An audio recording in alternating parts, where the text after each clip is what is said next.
मी प्रभाकर लोंढे, खडतर प्रवास वर्तमानपत्राचा तथा खडतर प्रवास यूट्यूब चॅनलचा मुख्य संपादक। आज आपण धाराशिव जिल्हा कार्यालयाच्या पुढे आलेलो आहोत।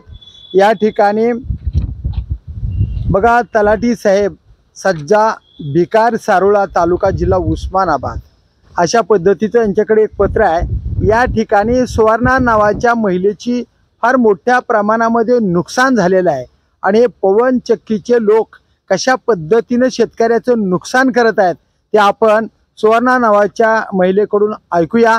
नेमकं काय व्हायलंय हे भिकार सारोळ्याचे आहेत आणि भिकार सारोळ्याच्या गावातच ही जमीन आहे। आपण त्यांना विचारूया, मावशी काय झालं नेमकं? मी सुवर्णा अनिल बारकुल, मला म्हणले तुमच्या शेतात म्हणजे पवन चक्की यायला लागली म्हणले। पवन चक्की यायले म्हणल्यावर मी म्हणलं बरं आहे म्हणले, तुमच्या बाजूला येणार आहे म्हणले। तर पुन्हा म्हणले आता माझी नोटरी केल्यावर मला लिहिता वाचता येत नाही, आता म्हणले तुमच्यातच डिपो बिन तुमच्यातच पवन चक्की बी, आणि मला 7,66,000 का काय दिलेत त्यांनी फक्त माझ्याकडे। मी अडाणी बाई आहे, मला फसविले। आता माझ्या शेतात डिपो बी आणि पवन चक्की बी, माझं शेत आहे 2 एकर, मला वडिलांनी दिलेलं आहे बक्षीस पत्र म्हणून। माझ्या वडिलांनी मला खाण्यासारखा लेकीला दिलेला आहे। तर सगळ्याला त्याचा मोबदला झाला। माझं किती नुकसान आहे सांगा तुम्ही, किती नुकसान आहे माझं। तर त्यांनी कंपनीचे लोक आता मला म्हणतात तुमच्या शेतात डिपो।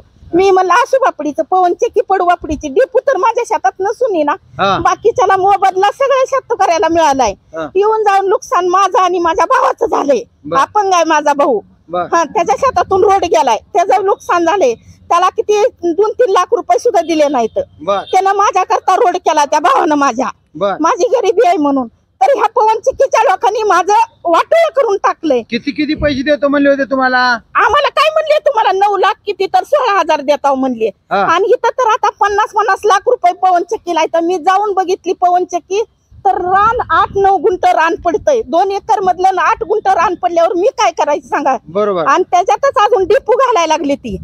माझा भाऊ पण अपंग आहे मधुकर माने। डेपूचं काय लिहून दिलं का? काही सुद्धा दिलेलं नाही मी लिहून। पवन चक्कीचं दिलं का लिहून? पवन चक्कीचं घेतलंय लिहून, करार करून घेतलंय। फक्त तुमच्या जमिनीमध्ये पवन चक्कीचं फक्त पाता येत आहे म्हणून सांगितलं होतं। पाता अगोदर म्हणले शेजाऱ्याच्यात होता म्हणले, पुन्हा पॉइंट बदलला, पुन्हा सकाळी मला करताना म्हणले आता तुमच्यातच आहे। मला काही कळालं नाही, मी अडाणी बाई आहे आणि माझ्यामुळे माझ्या भावाचं पण नुकसान झालंय। अपंग आहे माझा भाऊ मधुकर माने। किती जमिनीवर तुमच्या ही पवन चक्की बसवायल्यात? 7 एकर काय तर आहे माझे। 80 आर आहे फक्त मला। 80 आर म्हणजे 2 एकर आहे। 2 एकर फक्त मला वडिलांनी दिलेली आहे आणि त्याच जमिनीमध्ये ह्या पवन चक्कीचा करार करून दिलाय। त्याच जमिनीमध्ये दिलाय। बर। आणि त्याच्यातच डिपो बनायला लागली ती। आता तुम्हाला 7,16,000 रुपये तेवढे दिले तर मला। त्यांनी म्हणले बँकेचं कर्ज भरा आणि तुम्ही हे करा म्हणले, चेक द्या, तुम्हाला पैसे देता म्हणले। म्हणजे 9,16,000 रुपये तुम्हाला देतो म्हणाले। तेवढं तुम्हाला मिळाले 7,66,400 रुपये आहे ना। आणि या बदल्यामध्ये पवन चक्की तुमच्या शेतात आणि करार करून दिलं होतं पण पवन चक्कीला, पण डेपूचं काय लेखी पत्र केलं नसताना सुद्धा नाही काही सुद्धा नाही। मग डेपूचं काही नसताना तुमच्या जमिनीमध्ये करायला? माझ्या जमिनीमध्ये 80 आर मध्ये करायला। आता तुमचं काय मत आहे? मी अडविणार आहे, मला त्याचा मोबदला नाही काय नाही। फाशी घ्यायची ही आहे। 50-50 लाख रुपये द्यायले ती एकरला। आम्हाला फसवणूक केली त्या कंपनीनं। तुम्हाला किती मिळावे वाटते तुम्हाला? माझ्या भावाला मला 1 लाख रुपये, 1 कोटी रुपये मिळावं माझ्या भावाला मला। माझा भाऊ मधुकर माने अपंग आहे माझा भाऊ। त्याचं पण त्यानं खात्या जमिनीत त्यानं रोड केलाय। तुमचा गट नंबर किती आहे? 229 गट नंबर आहे। माझ्या भावाच्या शेतात तर बोर पाडून त्यांनी आता रोड करायला लागली ती। बर, किती दिवस झाले ही बर पवन चक्की तुमच्या? 14 तारखेला झालंय ही। आता पवन चक्की तयार केली? नाही, नुसतं करार केलाय 14 तारखेला। तुम्ही त्यांचे पैसे परत द्यायला तयार आहे? तयार आहे मी। तुमच्या शेतीमध्ये ती करायचं नाही? नाही ना, मला मोबदला दिला तर करायचं।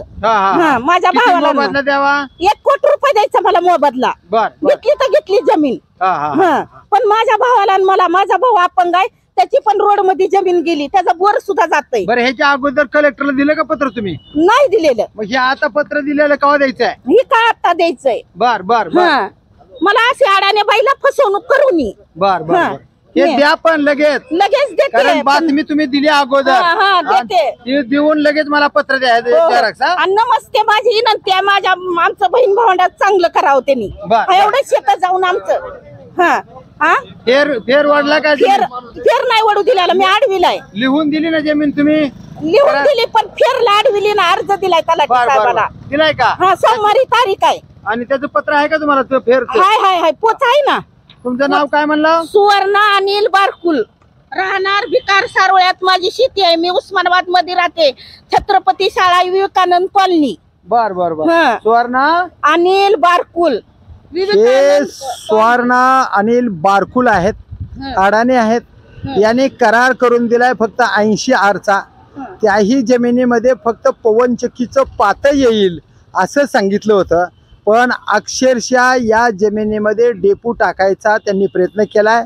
पवनचक्कीनं आणि या डेपूनं 80 आर जमीन म्हणजे 2 एकर जमीन ताब्यात घेण्याचा प्रयत्न या लोकांचा आहे आणि यांनी जी देयक रक्कम होती ती 9,16,000 रुपये देणं बाकी होतं पण यांनी वास्तविक पाहता फक्त 7,66,400 रुपये यांना दिलेले आहेत आणि यांच्या शेतामध्ये आता डेपू टाकायचा प्रयत्न आहे हे म्हणतात की आमची जमीन आहे आम्ही ही पहिले पैसे परत द्यायला तयार आहेत पण आमच्या जमिनीमध्ये यांनी डेपू टाकू नये पवनचक्की टाकू नये आणि जर टाकायची असेल तर माझ्या भावाला आणि मला 1 कोटी रुपये मिळावे अशा पद्धतीची यांची मागणी आहे नसेल तर मी या जमिनीमध्ये आडवं येणार आहे आणि याचा कसल्याही पद्धतीचा करार होऊ नये आणि या जमिनीवर पवनचक्की आणि डेपू टाकू नये अशी स्पष्ट मागणी संबंधित सुवर्णा बारकुल यांची आहे तर बघूया जिल्हाधिकारी साहेब या पत्रानुसार नेमकं कोणती कारवाई करतील आणि पवनचक्कीवाल्यांचा धुमाकूळ आज पूर्ण धाराशिव जिल्ह्यामध्ये चालू आहे हे फसवणूक शेतकऱ्याची प्रत्येक शेतकऱ्याची फसवणूक आहे तर या फसवणुकीला कशा पद्धतीनं न्याय मिळणार आहे तो पाहूया येणाऱ्या काळातच मी प्रभाकर लोंढे खडतर प्रवास वर्तमानपत्राचा तथा खडतर प्रवास यूट्यूब चॅनलचा मुख्य संपादक या चॅनलला सबस्क्राईब करा शेअर करा लाईक करा बेल आयकॉनचे बटन दाबा आणि असे समाजहिताचे शेतकऱ्याच्या हिताचे व्हिडिओ पाहण्यासाठी खडतर प्रवास यूट्यूब चॅनल सबस्क्राईब करा धन्यवाद धाराशिवकर जय हिंद जय महाराष्ट्र।